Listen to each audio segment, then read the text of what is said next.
Dad's alive? Her voice shattered something I didn't know was still intact. I turned.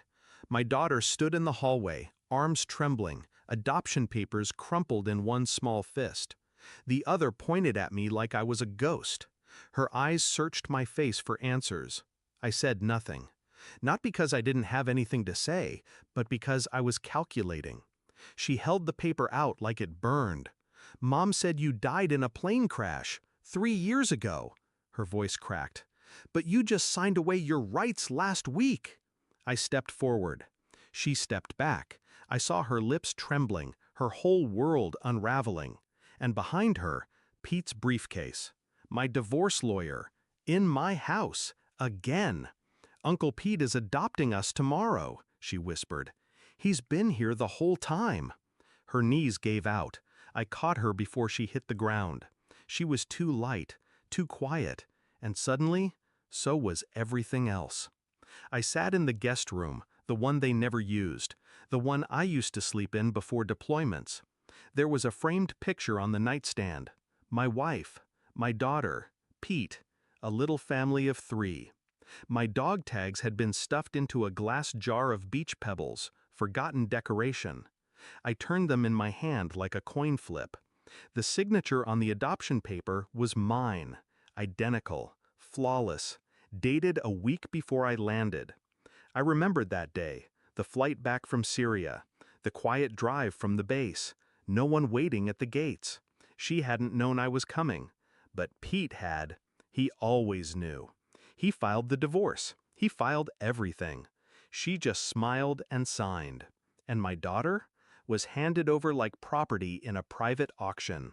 I closed the door, locked it, sat on the bed and stared at the wall. The betrayal wasn't loud, it was efficient. I smiled at her the next morning, just like I used to. Asked about breakfast, about her work, about Pete. She said he was flying in again tomorrow, to finalize. I nodded and set my plan in motion. I started with the county clerk, pulled every document filed under my name.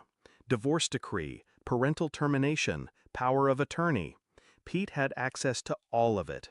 I had given it to him, in trust.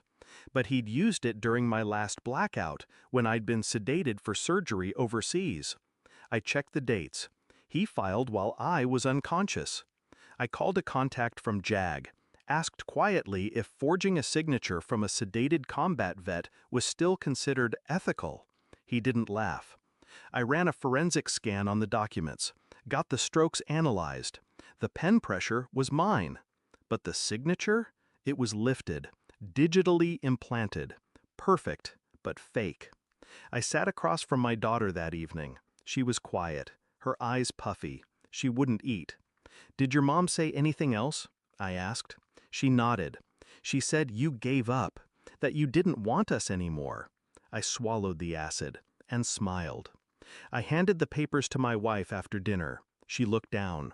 One was a scanned forensic analysis, the other a court motion for fraud investigation, and the last a photo.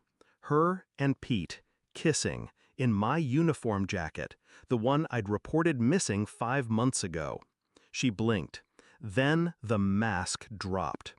"You were gone," she said, voice low. "We thought you were dead." You told her I was dead. It was easier that way. Pete's been here, for her, for me.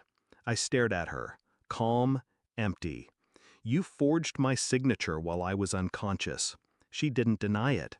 "Your own lawyer," I whispered, "the man I trusted to protect everything." Tears welled up, but I didn't move. I left her there, sitting at the table, the truth in front of her like a scalpel. Court was quiet, civil even. She didn't speak, Pete didn't show. They'd been warned. The judge read the evidence, asked me if I wished to press charges.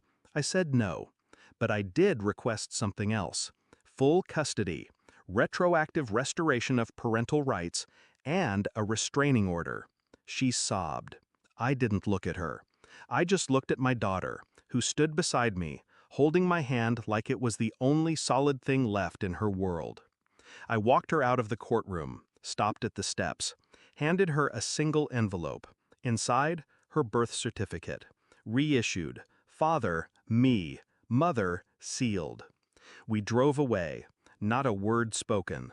Only the hum of the engine and the rain sliding down the windshield like old lies. She called once, left a voicemail. No apologies, just anger. Panic. Pete had left. The bar was investigating him. Her accounts were frozen. She said I ruined her life. I didn't respond. Because I hadn't ruined it. She had. I just documented it and returned the files. I watched my daughter sleep that night, peacefully, a soft grip on her stuffed bear. Her world would be different now. Not perfect, but truthful.